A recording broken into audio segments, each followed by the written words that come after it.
Ich habe mal wieder eine Betsy-Story für dich. Sie kommt direkt aus dem Inneren einer Betsy-Familie. Hier bekommst du einen Einblick, wie eine Familie zusammenarbeitet, um an den vermeintlichen Wohlstand von Europäerinnen zu kommen.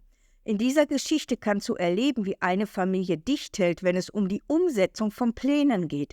Dagi durfte absolut nichts davon erfahren, denn die Familie sorgte sich, dass meine beste Freundin etwas erzählen könnte. Hallo zusammen, ich bin Rina von den Betsy-Spürnasen. Ich kläre seit mehr als einem Jahr über Business und die Folgen auf. Steigen wir gleich in die Geschichte.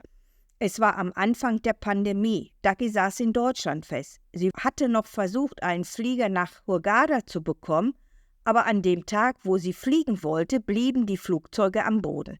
Enttäuschung hatte sich in Dagi breit gemacht, denn sie wollte wieder zu ihrem Freund zurück.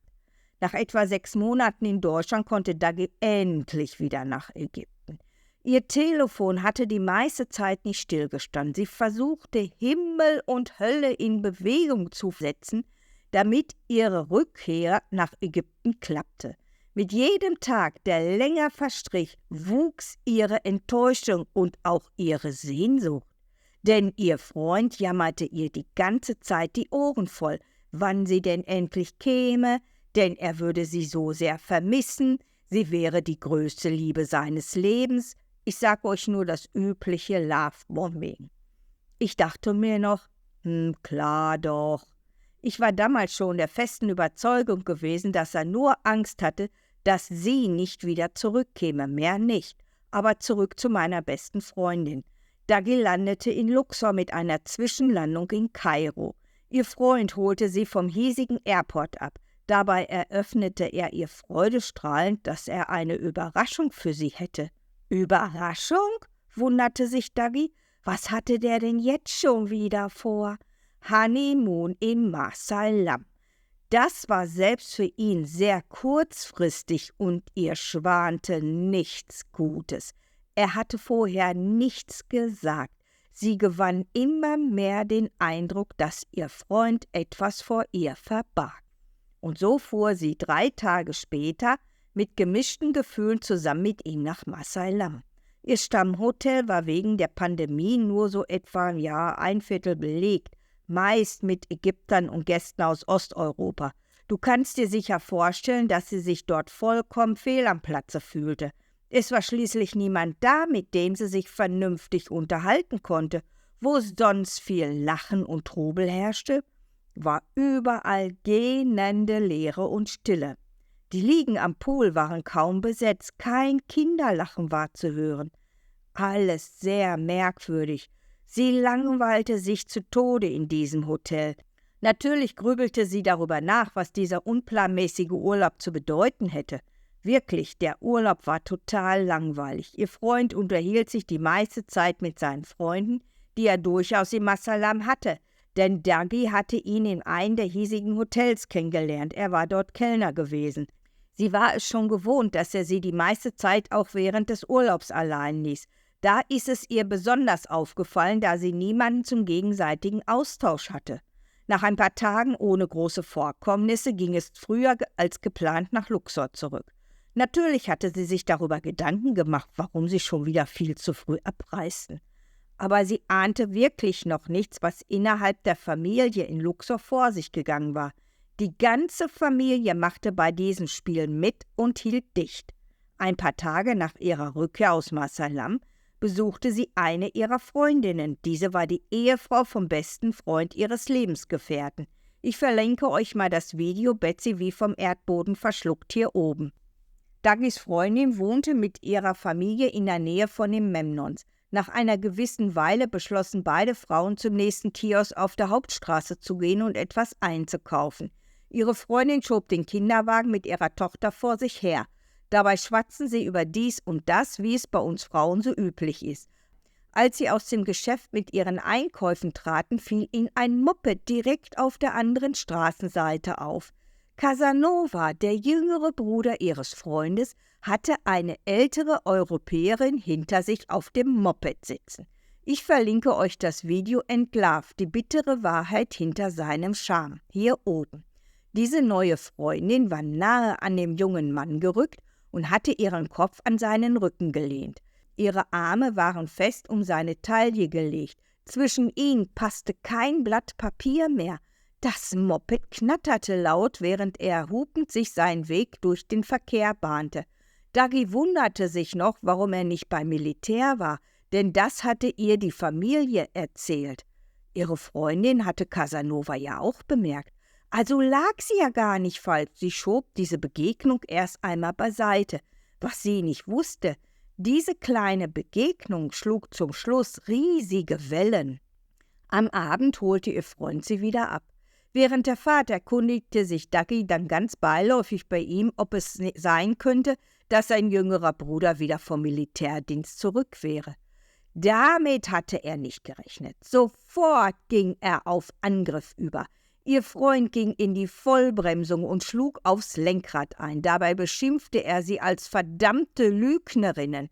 Vom Auto aus rief er die Frau seines besten Freundes an. Sie erzählte ihm das Gleiche wie Dagi. Er fuhr sofort mit Dagi zurück zum Kiosk. Dort fragte er nach dem Alibi. Der Shopbesitzer bestätigte sogar das Alibi. Und das Drama ging noch weiter. Er drohte mit Trennung, er wollte ihren Koffer packen und sie sollte bis zum Abflug bei der Frau seines Freundes wohnen. Dagi gab ihm Kontra. Sie weigerte sich zu gehen und schlug ihm stattdessen vor, dass er verschwinden sollte.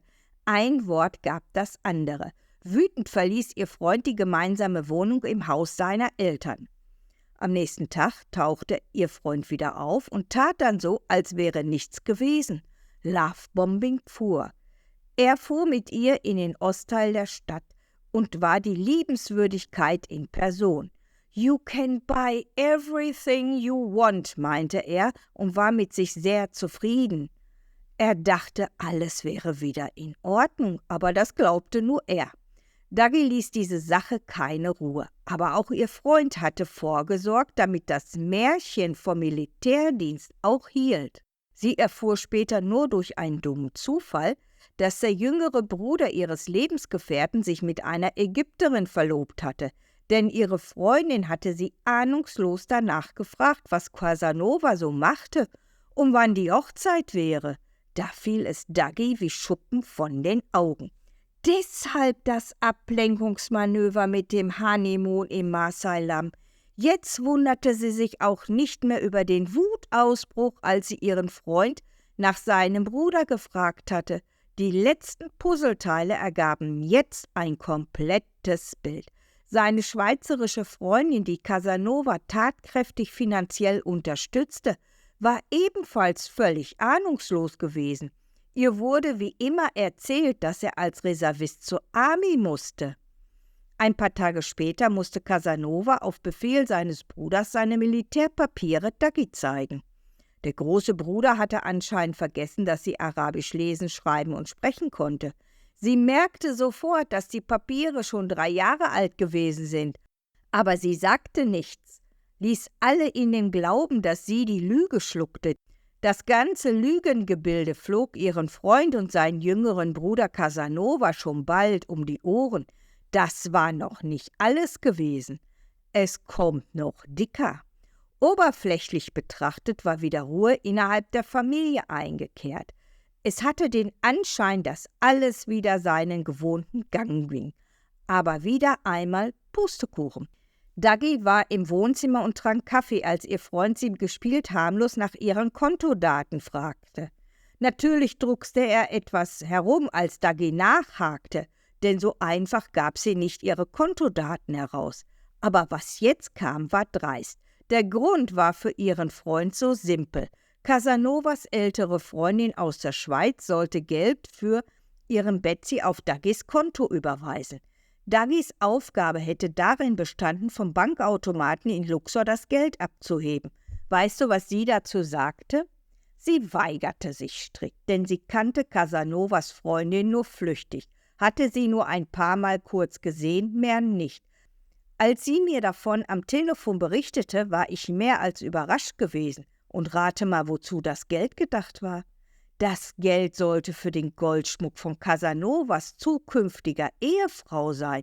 Ganz nebenbei erfuhr sie auch, dass die Freundin seines Bruders den Bus von ihrem Lebensgefährten zum Teil finanzierte.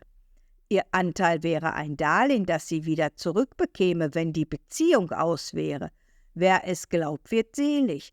Die andere Hälfte wäre angeblich ein Erbe von der Familie gewesen, was sie heute stark bezweifelt. Denn mittlerweile sind ihr einige Begebenheiten aufgefallen, die so nicht zusammenpassten. Wir hatten noch lange über diese Dreistigkeit gesprochen. Daggy hatte sich sehr darüber aufgeregt, vor allem dieses Unverständnis, warum sie nicht der Familie half, an das Geld so schnell wie möglich zu kommen, war für sie unbegreiflich gewesen. Diese tagelangen Diskussionen waren ihr noch sehr gut im Gedächtnis haften geblieben. Natürlich wurde versucht, ihr ein schlechtes Gewissen einzureden. Ihr wurde unter anderem vorgeworfen, wie die anderen Deutschen zu sein. Sie wäre egoistisch. Sie sollte doch mal an die Familie denken, denn diese hätte sie mit offenen Armen aufgenommen und so weiter. Aber bei Daggy fiel es nicht auf fruchtbaren Boden. Sie hatte ihre Ohren auf Durchzug gestellt. Aber die Geschichte ist noch nicht zu Ende, sie geht noch weiter. Es war ein paar Tage später auf den Samstag. Daggys Freund war arbeiten und sie wollte einkaufen gehen.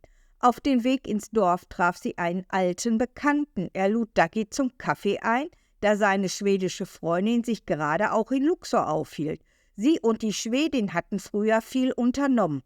Die Wiedersehensfreude war groß. Sofort ging das übliche Getratsche los. Dabei erfuhr sie ganz nebenbei, dass die beiden Wochen vorher in Luxor gewesen waren und Daggy besuchen wollten. Aber sie war ja im Honeymoon in Marseillam gewesen. Casanova hatte mit seiner osteuropäischen Freundin und dem Pärchen eine Woche Urlaub in Luxor gemacht. Diese Nachricht zauberte ihr ein breites Grinsen ins Gesicht. Sie hatte es gewusst. Also war Casanova doch nicht beim Militär gewesen. Es kommt immer alles ans Tageslicht. Freudestrahlend kam Daggy zu Hause an. Ihr Freund war von der Arbeit zurück. Er fragte sie verwundert, wo die Einkäufe wären. Daggy hatte statt einzukaufen lieber Kaffee mit Freunden getrunken. Er fragte sie auch, warum sie so gute Laune hätte, und dann grinste Daggy noch breiter. Sie hielt ihm die Lüge noch einmal brühwarm unter die Nase und meinte nur ganz trocken dazu: Karma regelt, irgendwann kommt alles ans Tageslicht. Das verdutzte Gesicht von ihrem Freund sprach Bände. Welche Lüge hat dein Betsy dir aufgetischt? Wie ist diese ihm später um die Ohren geflogen? Welche ähnlichen Begebenheiten kennst du denn? Schreib mir das mal in die Kommentare. Vielen Dank für deine Zeit.